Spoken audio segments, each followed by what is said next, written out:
Desde a virada do milênio, todo santo ano, países emergentes representaram uma parcela maior do crescimento mundial do que países desenvolvidos.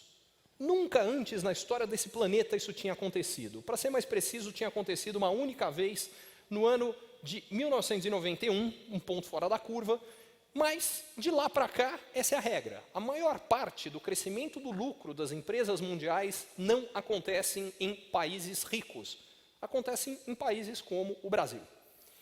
E nesse meio tempo, o que acabou acontecendo é que o Brasil entrou no mapa.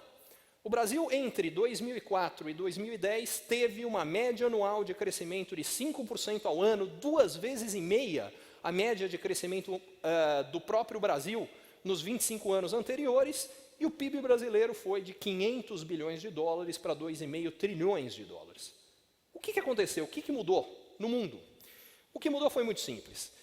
À esquerda, vocês têm o barco americano, japonês, europeu. O barquinho dos países ricos sempre teve a ajuda da correnteza econômica. O barco andava sem o cara ter que remar muito. Já o nosso pobre barco verde e amarelo emergente fazia muita força, mas como era contra a correnteza econômica, saía menos do lugar.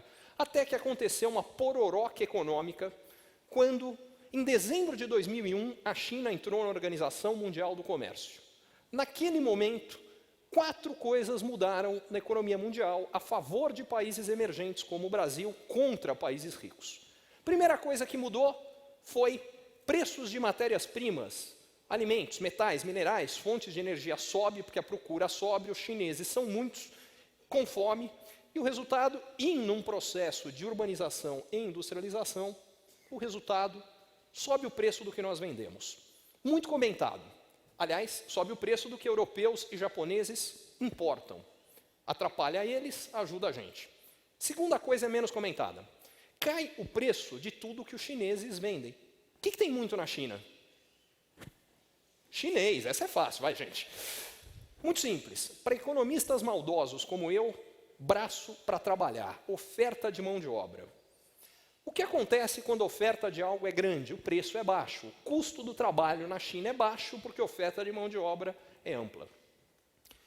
Isso acaba colaborando para reduzir o custo de produção de produtos manufaturados, porque tudo quanto é empresa leva a produção para a China, compete uma com a outra, e o que eles fazem depois disso? Acabam vendendo esses produtos mais baratos, por conta da competição. Não é só isso, além disso tem um avanço tecnológico, mas o fato concreto é que isso que eu chamo da aceleração da globalização, que foi esse processo de levar a produção de tudo e mais um pouco para a China, ele fez o seguinte, ele reduziu o preço de produtos que países latino-americanos, africanos importam, como é o caso brasileiro. Então a gente está vendendo mais caro e comprando mais barato. Para ser mais específico, o preço, aqui eu tenho, por exemplo, uma TV que está me mostrando a mesma coisa que vocês estão vendo aqui. O preço de uma TV como essa hoje é 1/20 do que era quando a China entrou no OMC. À medida que o preço disso aqui caiu para 1/20 do que era, no mesmo período, o preço de uma saca de soja aumentou 7 vezes, o Brasil passou a ter que exportar 140 vezes menos soja para importar uma TV. Ficamos mais ricos sem termos feito nada. Nós e tudo quanto é país emergente. Tem uma terceira coisa que ficou mais barata, que nós também importamos. Dinheiro. Simples. Países ricos, o nome já fala, têm muito capital, eles exportam capital. Países emergentes importam capital para financiar consumo e investimento. Quando o custo do dinheiro é alto, eles são mais remunerados e nós pagamos mais. O que acontece com o custo do dinheiro quando a China entra no OMC?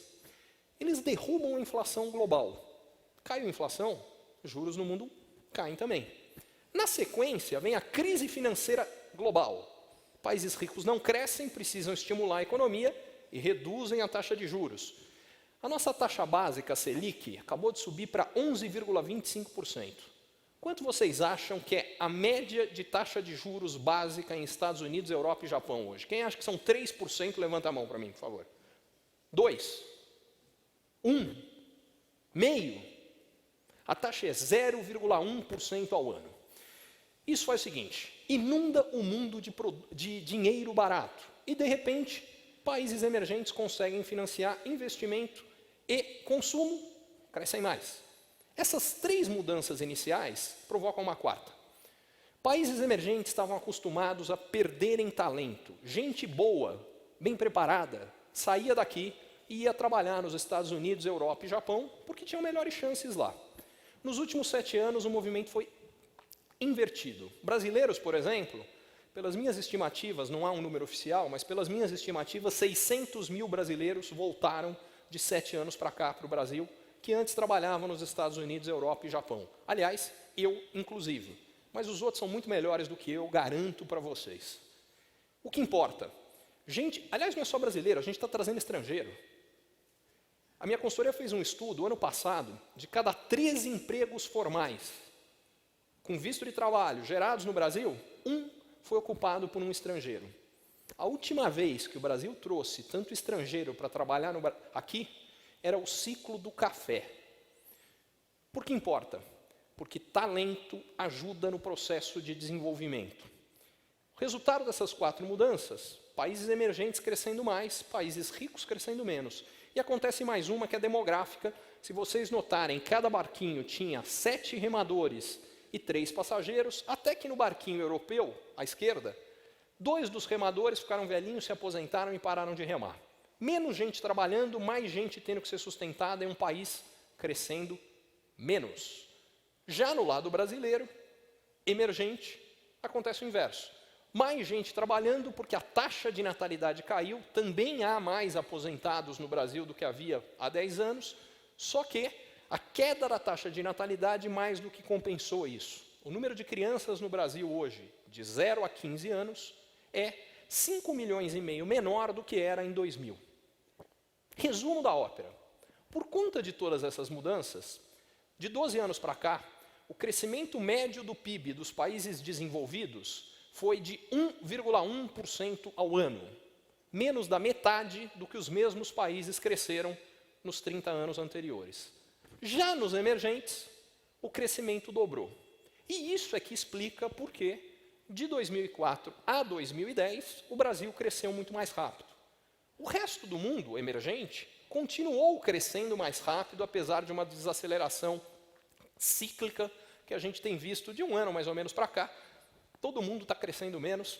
O único, com exceção, que está segurando um pouquinho mais as pontas são os Estados Unidos. O resto, a economia global está desacelerando. Mas isso é um movimento cíclico. O movimento estrutural continua sendo de emergentes crescendo como nunca cresceram.